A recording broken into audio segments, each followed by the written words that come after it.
welcome back to KAMMA. I'm Khalil Deal, I'm Andio. and we are back to talk about UFC Yeah. 316.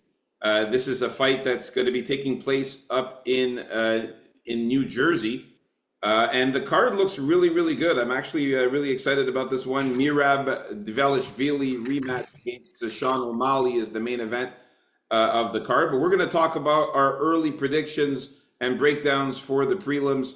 And we're going to talk about who's in the prelims. Right now, we got the first fight, Markel Medeiros against Mark Choinsky. Quillan Salkild against Yanal Ashmuz. Ju Sang Yu against Jekka Sirigi. Ariana Lipski da Silva against Kong Wang. Chaos Williams against Andreas Gustafsson. Sergey Spivak against Waldo Cortes-Acosta. Azamat Mirzakhanov against Brenson Ribeiro, and the main event of the prelims is Bruno Silva against Joshua Van. So, just quick recap. Last week's card was absolutely garbage. We ended up with only 9 fights in the end. My back is a little sore from holding it down for the channel here. I went 6-3. Unfortunately, my boy Nio, disappointing 4-5. But hey, we're gonna bounce back this week. But have to shout out to Andy O for that pearl that hit last week, the first round submission for Ramiz Brahimaj. Absolutely amazing at 15 times your money. Yeah, Awesome. man, that Pearl saved us, that's for sure. Definitely. I hit on the brother ticket with Balagioki and Jordan Levitt. That was awesome. I also hit with Ramiz Brahimaj on the submission prop and also the Alan Nascimento and Gamrot prop. So we made a bit of money on the betting. At least it wasn't so bad. So let's get right into it. The first fight here of UFC 316. We got Markel Medeiros against Mark Chowinski. Who you got here, Ndio? Me, I'm going to be sticking with Markel Medeiros here. This guy was supposed to fight last card, but he got sick. So that's always something to keep in mind. Like, is he 100% healthy? Since he's in there, I'm going to say yes and go with that. I think Medeiros is a better a striker. Like, he has more skills on the feet. He can use different stances.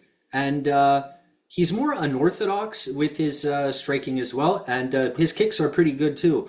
As far as Choniski goes, his background is a Division 3 wrestler.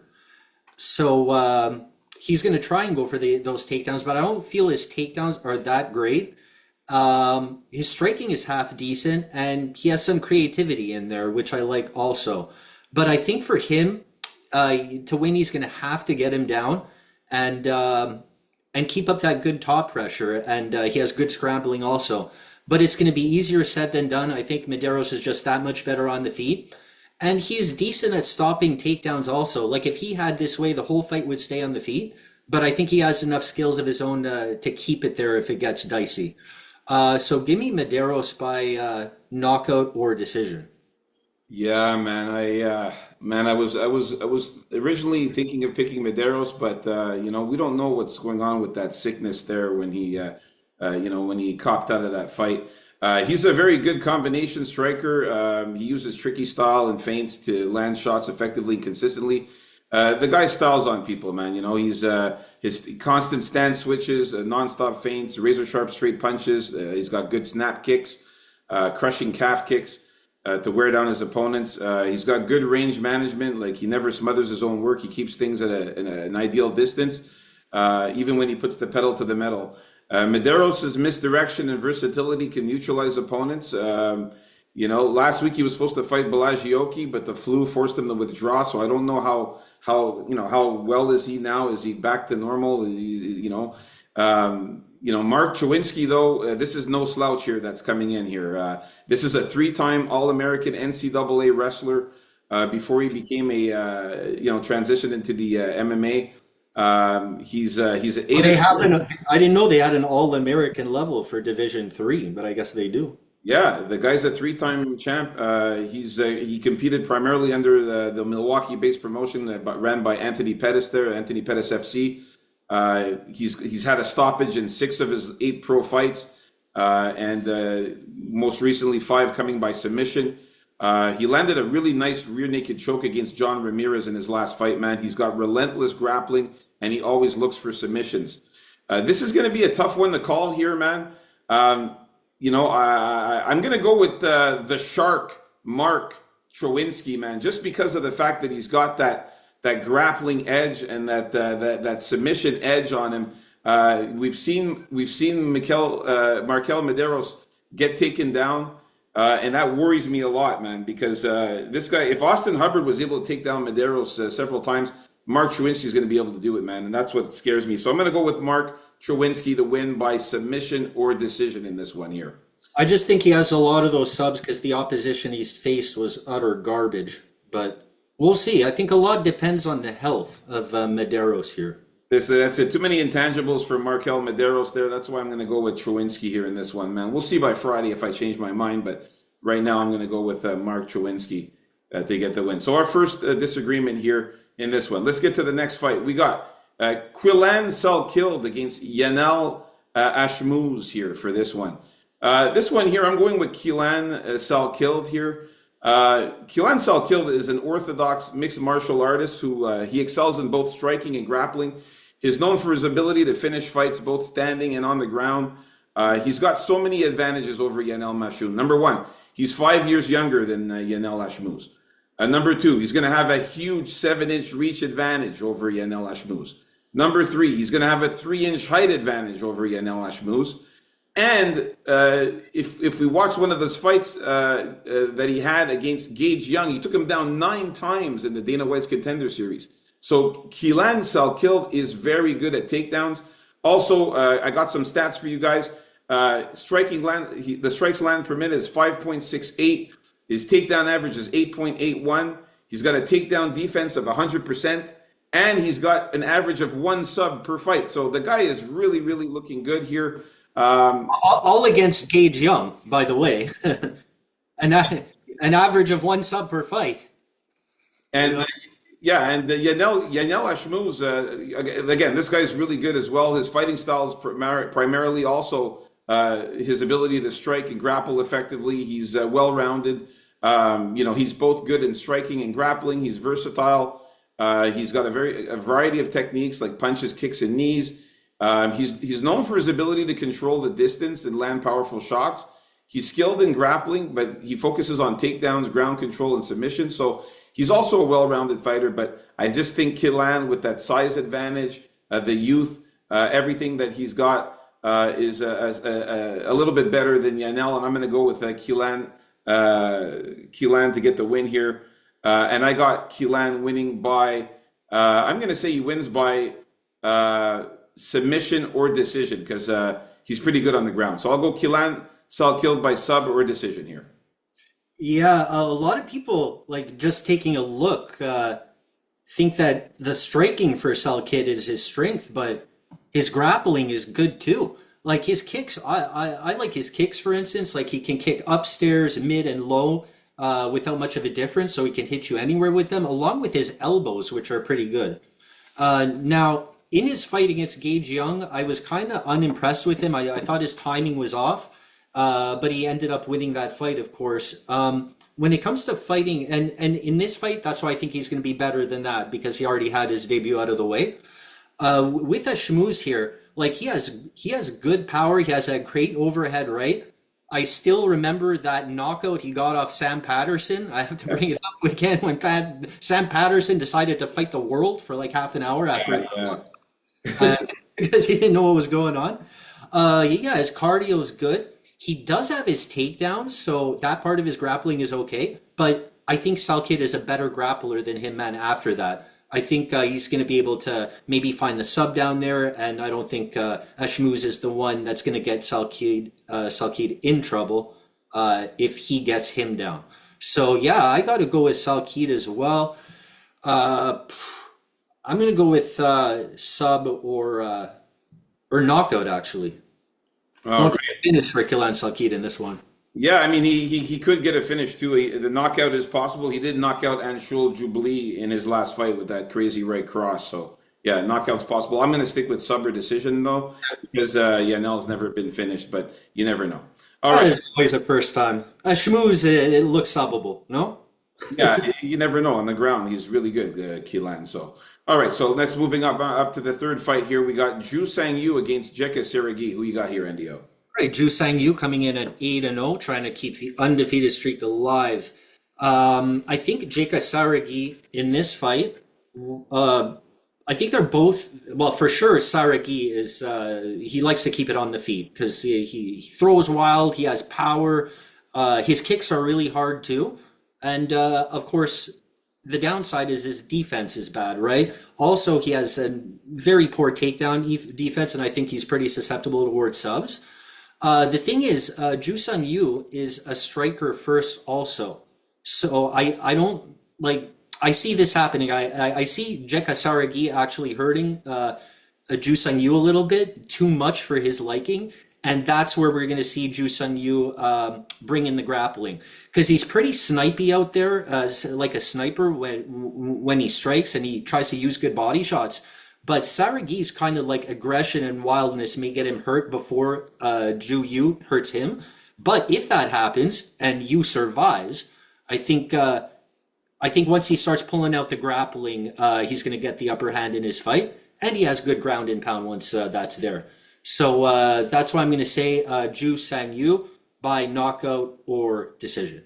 Nice, nice. We're in agreement with this one, man. I also have Ju Sang Yu. Jekka Sergi, the guy's a potent striking. He's got potent striking power. I mean, the guy's got a significant one-punch knockout power with his, especially with his right hand. He likes to move forward and engage. He looks for early finishes. A high percentage of his wins come by way of knockout, so he's got some good offensive capabilities. But I mean, the guy just lost to Weston Wilson, who's really not that good, a 16-9 guy, who actually subbed him with a triangle armbar. And he also lost to Anshul Jubli, who we all think sucks, and he got knocked out by Anshul Jubli. Ju Sang Yu is a featherweight Korean fighter. He's got really good striking defense. He's got very good head movement. He's a boxing-based fighter. He's got quick steps. He's very fast in striking too. He's got strong punching power too, and he finds a way to win. He's got a very well-rounded game. He's got both striking and grappling. He wins by knockouts and submissions and decisions. He's very calm and composed in the cage, and he mixes in his striking with his takedowns. I think he's going to mix it in to keep Sergey guessing and uncomfortable, and all he has to do is avoid getting caught by Sergey's power and focus on controlling the pace of the position of the fight. And if he overcomes the striking, man, look for Su Young Yu to get the takedown. Use his grappling and manage to maybe even get a submission like Weston Wilson did. So I'm going to go with Ju Sang Yu to win by a knockout or submission. As you can see, all four of Jekka Saragi's losses are by knockout and 3 submissions there. So I think the submission and knockout prop is good for Ju Sang Yu. Yeah, I just hope he doesn't get knocked out before he goes to the ground game. Yeah, exactly. He just has to avoid that power. All right, let's moving on up to the next fight here. All right, we got the ladies going at it, man. Ariana Lipski de Silva, the Queen, versus Kong Wang, the Joker. I'm on Wang, Kong Wang gang, baby. I'm Wang gang all the way. I've been backing her the whole time since she's gotten into the UFC. Obviously, there we had that, that tricky loss against Gabriela Fernandez, which was, it was her being overzealous in that fight and she got clipped and then subbed after. But other than that, Kong Wang is really, really good, man.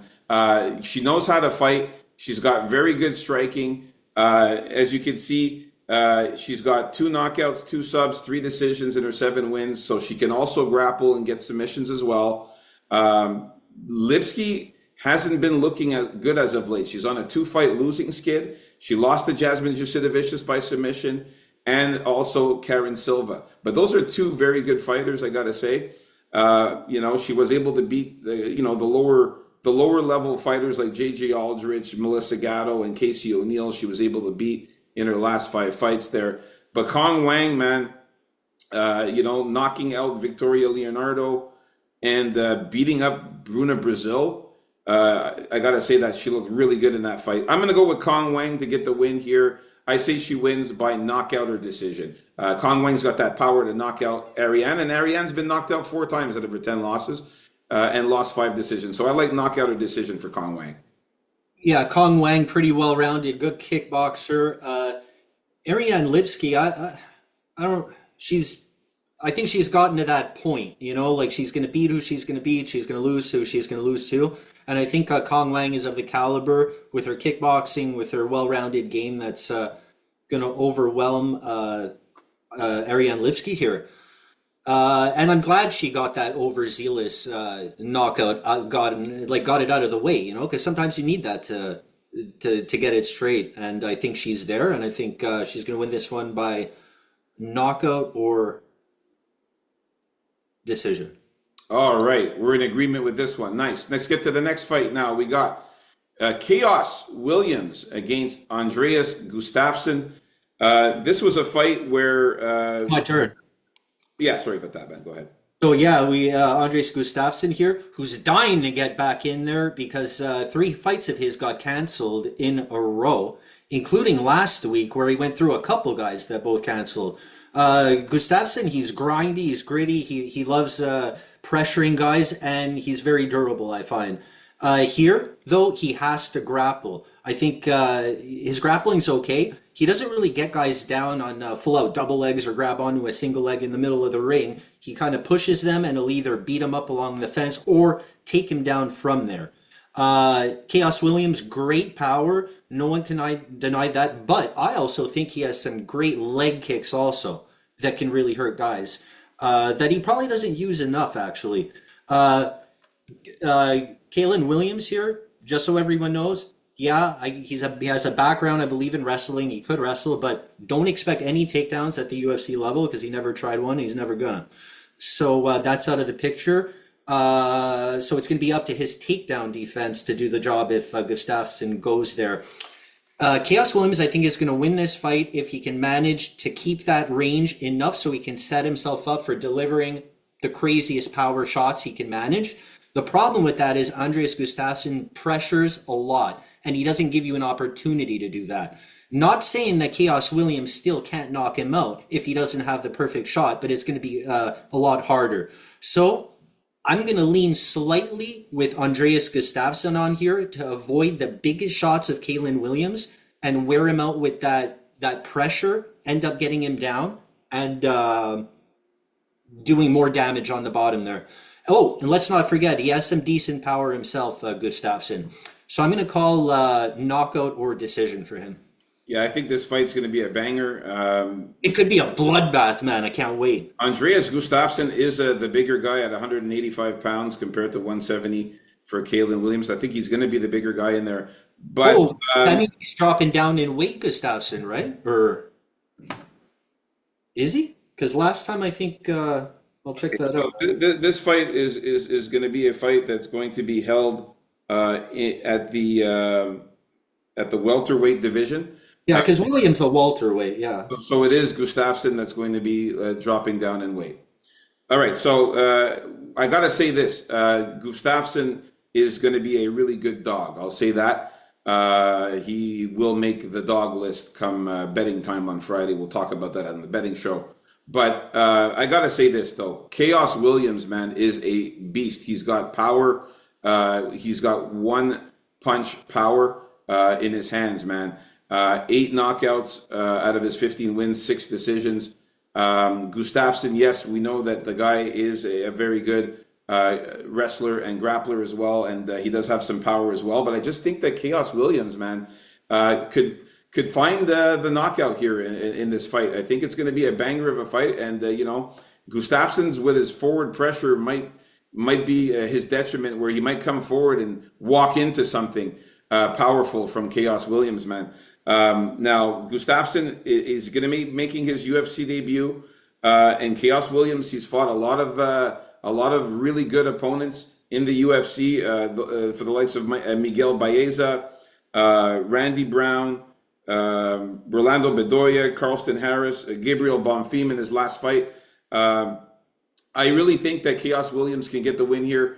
So I'm going to go with Chaos Williams to get a knockout or win by decision here. So KO or decision for me. I just think that his power is too much for Andreas, and I don't think Andreas will have the time to get Chaos down before he gets clipped. I think he's going to get clipped before he has the time to get him down and use his ground game. I think Chaos is going to hurt him. I'm going to predict a first round knockout by Chaos Williams here. But again, if he weathers the storm Andreas weathers the storm. I think, you know, if it goes past the first round, Andreas Gustafsson could get the win. That's why I like him as a dog. Yeah, that's why I thought, if he can withstand, though whatever punishment Caleb Williams has without, getting hit with his hardest shot, he may be able to do what you said by winning That's over it. the. He has to get past that first round where Chaos has all that power and throws the most. All right, so let's get to the next fight here. We got my boy Waldo Cortes-Acosta against Sergey Spivak, man. Uh, Sorry, I wanted to say one last thing about Gustafsson there. Both his fights last week were scheduled for the welterweight division, so I think he wants to start his career at welterweight, this guy. So. Yeah, and both those guys also had the fights that canceled. Even Chaos Williams had a couple of fights canceled where he was supposed to fight Euros Medic and Albert Tadevosian, and then that's why he's fighting Gustafsson now. Anyways, getting to this fight here, Waldo and Sergey Spivak. Now, for this fight here, man, I'm a big fan of Waldo Cortez Acosta, man. I think this guy is really, really good. He's been, most of the times when I, wasn't sure and wasn't sure if I was going to pick him, he proved me wrong, man. He beat Ryan Spann by knockout in his last fight, which looked good. Rubelas de Spain, that huge monster, he was able to beat him by unanimous decision. Andrei Arlovsky as well, he beat by unanimous decision. He knocked out Lucas Brzeski. I mean, he's very, very good. And I'm a big fan of this guy. But this particular fight, man, it's not a good matchup for Waldo, unfortunately, man. Waldo needs to fight a guy who's more of a striker, a guy who will keep the fight standing and who won't be a threat at taking him down. And that's He's been cupcaked along. That's why. yeah, that's not Sergey Spivak, unfortunately. Sergey Spivak, his ground game is relentless. He's got very good wrestling, very, very good submissions, and that's where he has the advantage. Unfortunately, Waldo, as much as I like this guy, man, I got to go with Sergey Spivak, man. I think Sergey Spivak is going to win this fight. I think he wins this fight by knockout or submission. I know that Waldo's never been finished, but we've seen Waldo get taken down on his back. He has a little bit of a problem when he's lying on his back. And Sergey Spivak is very good takedowns. He's very tricky with the takedowns. He's got good trips too. He finds a way to get you down. And when he gets you down, he's relentless with it. He grinds on you, keeps you on the ground, control time. He's a heavy dude too as well. So Waldo's a big guy too at 262, and Sergey's at 233. So Waldo will be the bigger guy, but I still think that if Sergey trips him, it's going to be hard for Waldo to get back up. I got to go with Sergey Spivak by finish, KO or submission here. Yeah, Sergey Spivak's been looking better physically lately, I find, in better shape his past few fights. But looking back, on Waldo Cortes-Acosta, man, this guy has been giving me problems because I never thought he was that good. And I've been trying to give him a break here, and I said to Khalil here, man, if he can get by Sergey Spivak, especially if he puts him away, then I'm going to give him his props finally. But yeah, you mentioned the guy he's beaten recently, man. Talk about being cupcaked along, man, with no grapplers here. But just like Andrei Arlovsky was like 75 years old. He went to unanimous decision with him, and I remember he was acting like he won the belt, or he was really disrespecting Arlovsky there. He beats Rubelas de Spain, who was supposed to fight in the Geriatric Fighters League before they shut down. Then we got Ryan Spann, who looked the worst I've ever seen this guy. He looked like a clown. Disgusting performance. He shouldn't be in the UFC anymore either. So that's why I think Sergey Spivak will trip him down, get him down at some point, and he's going to make him pay for not being able to get off his back with a sub, because I believe Spivak is going to find that sub, and Cortez is going to be a little more exposed for his lack of a ground game here. So give me a sub or decision for Spivak, or sub or knockout. All right, so you're like me. We're predicting a finish for Spivak here. Again, I like Spivak. That's the pick by finish. But Waldo Cortes-Acosta is a good dog. He might wind up on the dog list come Friday. All right, let's move on to the next fight. We got Azamat Murzakanov against Brenson Ribeiro. All right, here Azamat Murzakanov is one of those guys who, if he's not fighting, he's suspended for drug use of some kind. He just got suspended like 6 or 8 months ago. It was a short suspension this time for whatever reason, and he's back and ready to go with a fresh sauce for Brenson Ribeiro here. And that's why I think he's going to win, man. I think he has a way with the system, and that's why at his age, he does what he does. You know, he's very patient in there, economical, striking, where sometimes you think, well, why doesn't this guy just throw more? But that's because he's a professional. And when he throws, it's got to be thrown right. Besides being a drug cheat, he has pretty good power. I see him smashing Ribeiro up against the up against the fence with that forward motion, because we've seen Ribeiro get finished along the fence where he can't escape. So it's either going to be finished like that, where Mirzakanov's going to knock him out with some walloping shots, or he's going to take him down. And Brenson Ribeiro, we've seen, is a guy who likes to accept bottom position because he has some subs. But accepting bottom position with the guy that can ground and pound your brains out like Azamat Murzakanov is not the place to be. So give me knockout or submission on this one. No, I'm going to say knockout or submission because I'm pretty sure he's going to knock him out. And if he doesn't, I'm thinking, how is he going to survive that long? So, yeah, give me knockout or sub, but 80% knockout here.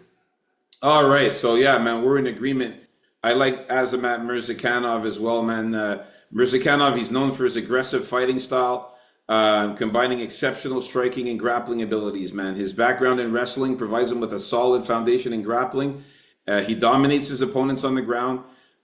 He's got a very good striking arsenal. He's got a very good jab. That's one of his favorite weapons.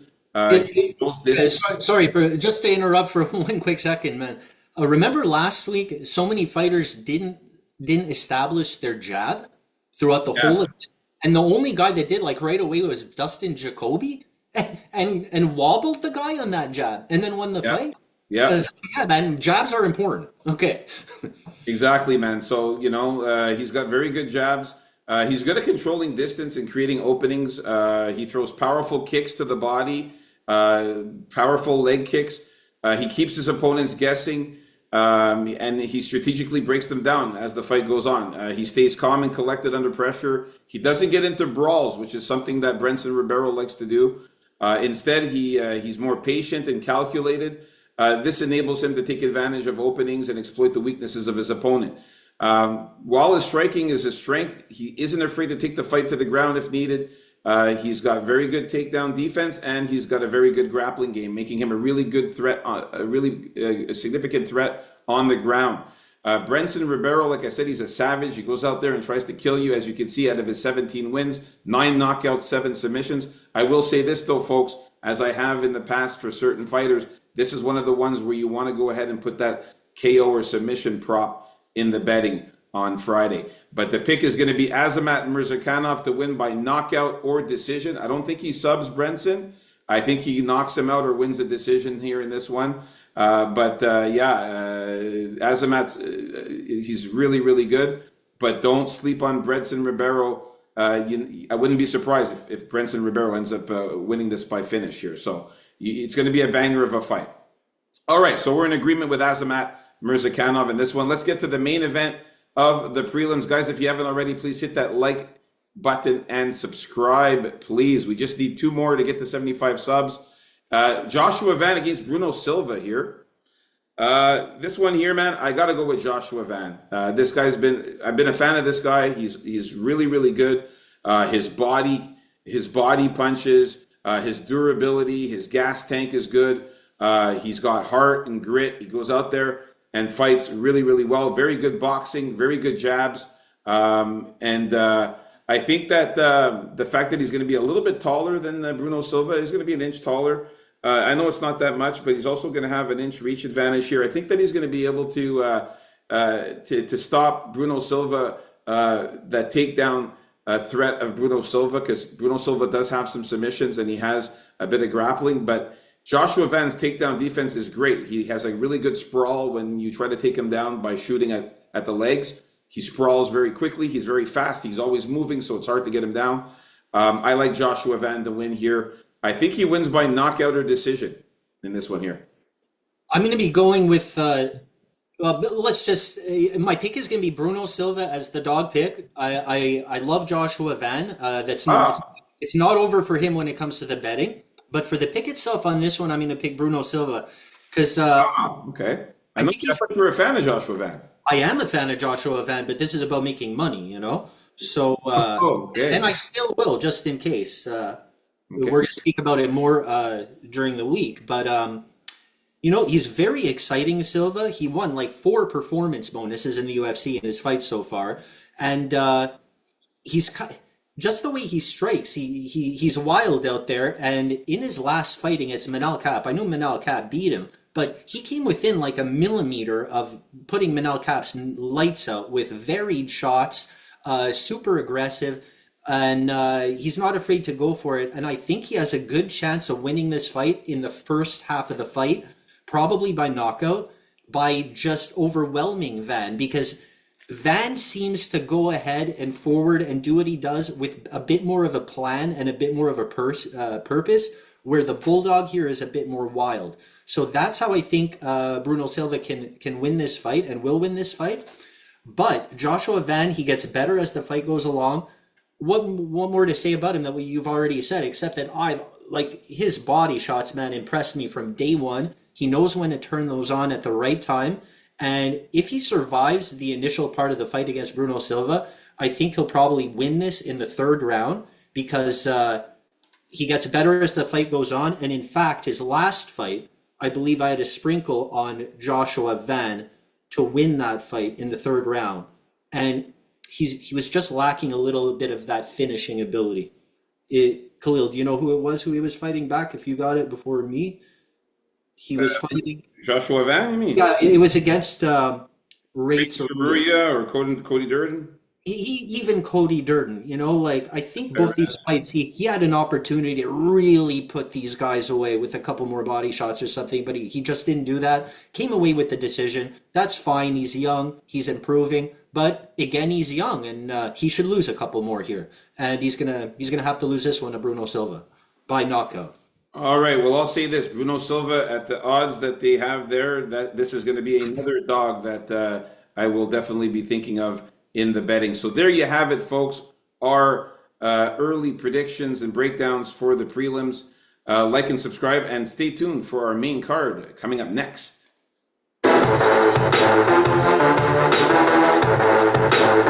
Peace out, KAMMA. Let's get it. Me and NDO only disagreeing on 2 fights, not so bad.